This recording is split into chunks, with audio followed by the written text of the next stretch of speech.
lúcនេះគ្មានអ្វីអាចបញ្ឈប់ពេលមិនឲ្យដែរមិនអាចស្នេហ៍ព្រះអាទិត្យឈប់បញ្ចេញរស្មីព្រមតែមិនអាចខូចភ្លៀងកំពុងធ្លាក់លើដីក៏គ្មានអ្វីហាមចិត្តស្រីឈប់ស្នេហ៍បងសុខថាស្រឡាញ់បងជ្រាលជ្រៅប៉ុណ្ណាចង់ប្រាប់ថាស្រឡាញ់បងដល់បេះដូងលែងលោតបើសួរថាពិតទេត្រូវក៏បងរហូតអូនប្រកាសជាឆ្លើយថាពិតណាស់ពិតមួយជីវិតបេះដូងនេះអូនឲ្យបងមើលថែឲ្យល្អណាស់ថែដោយការស្រឡាញ់បង្កប់ក្តីអាណិតកុំដាក់ឆ្ងាយខ្លួនពេកប្រយ័ត្នវាបែកឬក៏កិតដាក់នៅចិនគេកិនទ្រង់ឆ្វេងបងនេះណាជីវិតអូនរស់ឡើងវិញក្រោយពេលបានជួបបងគឺជាគ្រូពេទ្យចូលពីឋានទេវតាបានតែកាន់ដៃអូនរហូតស្រឡាញ់ដល់ខ្លាចជាយាយតាដល់យើងពួកដៃសន្យាថាស្រឡាញ់ចាស់ណា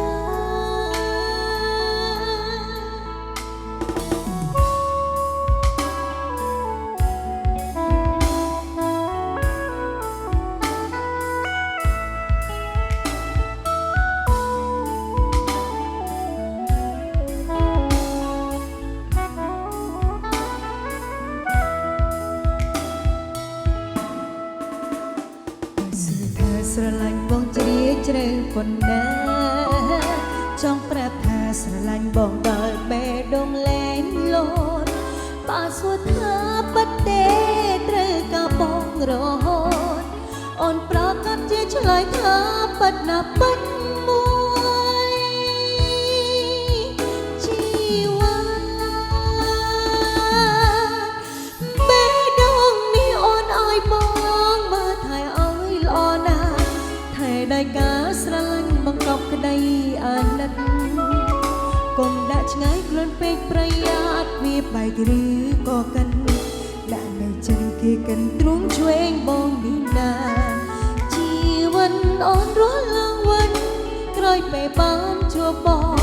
បងគឺជាគ្រូពេទ្យចូលពីឋានទេវតាបានតែកាន់ដៃអូនរហូតស្រឡាញ់ដល់ខ្លាចជាយាយតាតើយើងពួកដៃសន្យាថាស្រឡាញ់គ្នាដល់ចាស់ណាបេះដូងនេះអូនឲ្យបងមើលថែឲ្យល្អណាស់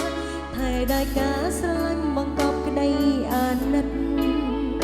កុំដាក់ឆ្ងាយខ្លួនពេកប្រយ័ត្នវាបែកឬក៏កិន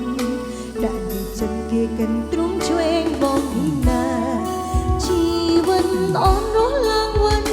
ក្រោយពេលបានជួបបងគឺជាគ្រូពេទ្យចូលពីឋានទេវតាបានតែកាន់ដៃអូនរហូត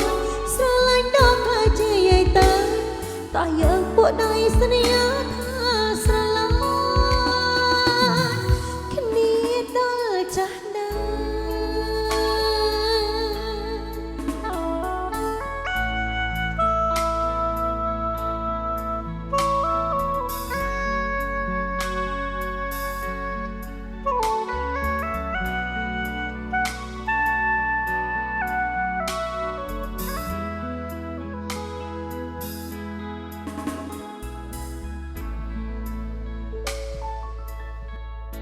អរគុណចារី